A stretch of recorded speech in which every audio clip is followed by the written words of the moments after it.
BookTube. I thought I'd do a tag video, something I haven't done in a very long time. I'm in a slightly different location at the moment. I've had this bookshelf in the background of some of my videos before, but I've thought I'd be a bit closer to it this time so you can actually see some of the books on there. This is my poetry shelf upstairs. I came across this tag just this morning called the Read Smart tag.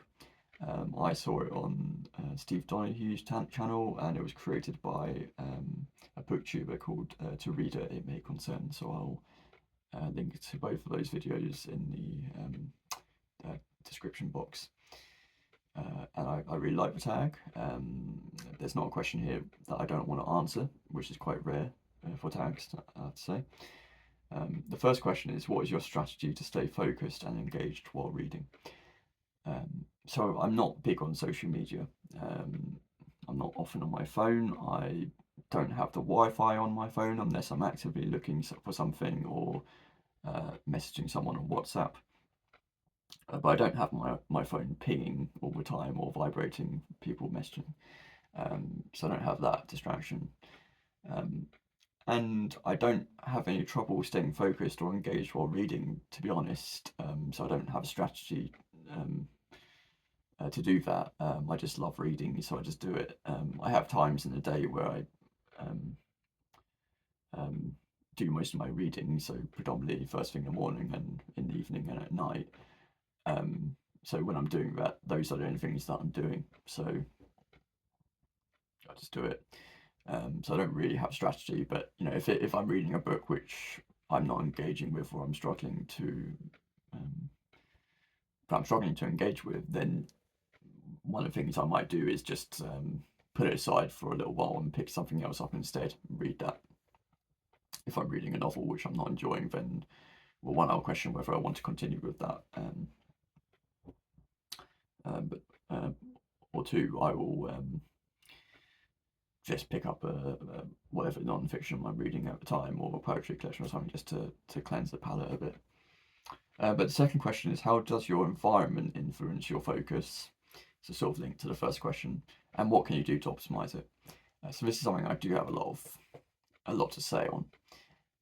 So because I've lived in environments before which were quite tricky to read in, at least for me. I need quite a lot of quiet to read. So when I lived at home, for instance, I lived above the living room, and my room was above the living room, I should say, which had the main TV, and my mum would watch TV all the time, as in the evening, mostly.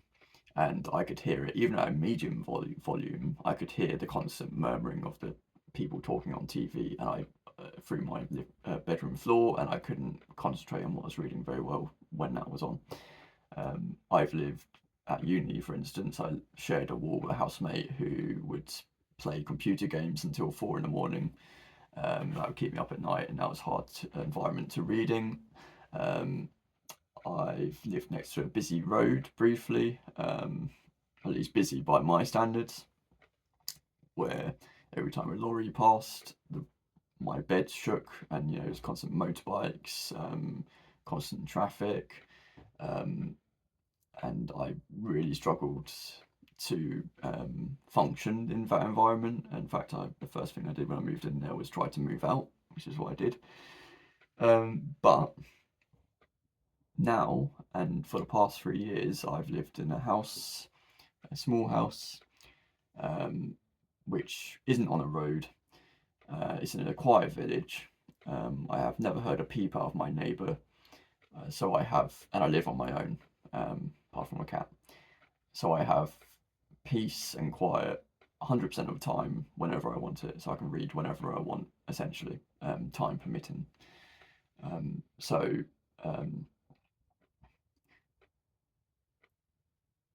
For me, my environment influences how much I can focus and read. So I have the absolute optimal environment now. Now I have a full-time job, and it's quite demanding at times, and you know, living alone, you know, I have to be my own housewife and, you know, do all the chores and all this. And so, you know, and my social life I try to keep active, so I don't always have as much time to read as much as I want to. But when I have time, I can read whenever I want. Essentially, I'm my own boss in that regard. In terms of advice, how to optimize your environment, that might not be such an issue for you. You might be able to read in louder environments, but if you can't and you find yourself in that environment, I mean, my only solution was to move to a place, to find a place where that's possible. Now, I was incredibly lucky to be able to find this place, and I realised it's not an easy solution, because moving is a big deal. It's expensive. Everywhere is super expensive now, whether you're buying or renting, especially if you're in the UK or in my area. And even if you can find somewhere that's affordable, you can't guarantee that the neighbours aren't going to be noisy, or that the road will be noisy, or you have to live with someone and then they turn out to be a bad housemate or something. So it's tricky. So I'm not sure if I really have any advice, but if you're lucky like me, then you can have find a quiet environment to be able to read in. But linking back to the first question, if there are elements which are in your control, then the answer is obvious. If you find that you're being distracted by your phone, just turn your phone off. Try to limit that. Or if you find that you're watching too much TV or Netflix or YouTube, just take a break from that. Turn off the TV and read instead, and you won't regret it. The third question is, what methods do you use to retain and recall information from what you've read? I don't have any methods at all, really. For novels, I try to restrict myself to one novel at a time to keep things simple, so that I can much more easily remember characters, remember the plot, so I can pick up the book and continue without any trouble. And for non-fiction, I still only read for pleasure, I suppose. So I'm not actively taking notes, trying to remember everything to try and take a history test or something like that. I'm just enjoying the experience. So if I remember things, great. If I don't, I'm not going to lose any sleep over it. And of course, I think something that Steve Donahue touched upon in his video, the more you read about a certain subject, the more you're going to pick up and remember, because you think, okay, I've read about that in that book. I've read a number of books about JFK. I've read a number of books about Nixon. I've read lots of books on kings and queens in British history. So the more that you read about those things, the more that you're going to pick up and remember. The fourth question, how do you approach difficult or challenging material? I think I know what the question is getting at. If you're talking about actual challenging material like high-level theoretical mathematics or rocket science or whatever, then I don't read those books because I'm not a scientist or a mathematician. If you're talking about difficult novels, or so-called difficult novels, I might approach it a bit more cautiously. I might try to find out as much about the book as I can beforehand, and that's easy if it's a book, like Ulysses, where there's been hundreds of books written about that book and there's endless material online to help you with stuff like that. But ultimately, I will just might read it a bit slower and try to be a bit more cautious as I go along. And if I feel it's necessary with a book like Thomas Pynchon or something, by Thomas Pynchon, then maybe I'll make a note of all the characters that appear and maybe the page number that they first appeared on. But that's as far as I go. If a book really is that challenging or difficult, then the author has failed the reader because they've made it impossible to read. In which case, I will stop reading the book. But ultimately, I don't approach it any differently. Even another book, I will read it and with the same level of concentration, with the same level of care. I might slow down a bit though. Question 5, what role do note-taking and annotation play in your reading process? Very little role. The extent of my note-taking and annotation is very occasionally I will mark a passage with a pencil, just put a line next to a passage that I like. That's it. That's about the extent as I go. Because I'm reading for pleasure mainly now. Back when I was a university undergrad, then yes, I was note taking heavily, and I was writing notes in the margins and on the end papers and all sorts. But I don't need to do that anymore, so I don't. Question 6: how do you balance reading for pleasure with reading for personal or professional development? Again, I only read for pleasure now. I graduated from university 7 years ago, I guess. And ever since then, I've read whatever I want to read, more or less. My reading tastes have changed quite a bit since then. I read a lot more non-fiction than I used to. I read a wide range of subjects and areas, but it's all for pleasure. I don't read things unless I really want to read it. So it's quite easy to strike that balance. Very occasionally, I can think of one example where I read a book and it wasn't even for work, it was just because it was through work that I sort of learned about it. I started a new job about 6 months ago, and just before I started, in fact, I'd already joined their sort of team communications and things. And one of my colleagues, who is based in Madrid, amazing woman. She has got qualifications coming out of the wazoo, and is black belt in Six Sigma, and all this is all about professional development and personal development. She had posted, I can't remember if it was a link to an article or something, or books that she had read. It was like a 10 books on professional development. And I thought, okay, well, this might be a good idea for me to look into this, and might be a good way to connect with my new team members. So I looked through the books, or the list of the books, and downloaded a couple of samples on my Kindle. And one of those books was something called Creativity Inc. And I confess I forget the author's name. I think it was Sam something. But it's all about Pixar, and the guy who wrote it was a key player in the history of Pixar, in all the iconic films, an animator. And the book is about his story becoming an animator during that crucial period, and also about the making of the Pixar films. There's a lot in the book about team building, about how a company should run. So there's a lot that could be applied to my job, but that wasn't really why I was reading it. The reason I was reading it was because I was just really enjoying the book. It was well written, it was interesting. I've seen a lot of, if not, I don't think I've seen all the Pixar films, but I've seen all the iconic ones up until a certain point because I grew up with them. So there was that interest as well. But it was a really good book. As I say, that it wasn't. I wasn't reading it because I thought, oh, this is going to be great for my new job. I was reading it because I was enjoying it.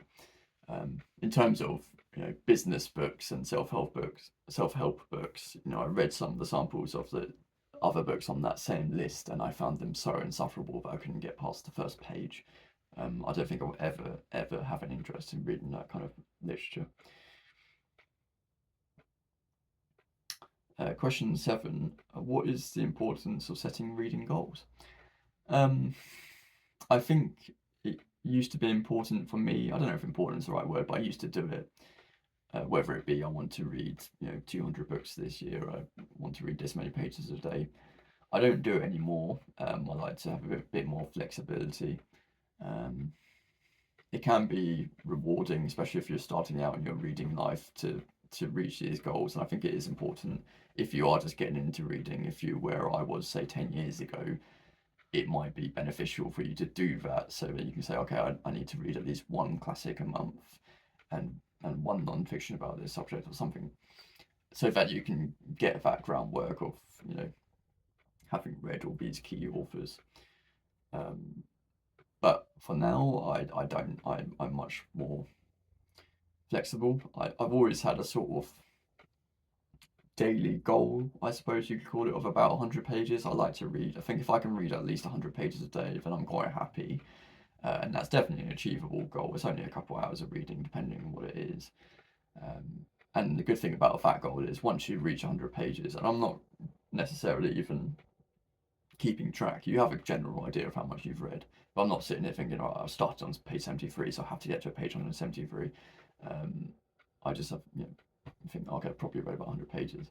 But the good thing about that goal is once you reach it, you can just keep going because you feel like, oh, well, I've already achieved my goal. Everything I do now is just a bonus, and you just keep going. You keep going. You've read 200 pages and then more, and then it's like you just feel better and better. So I think it's a reasonable and a good goal to have.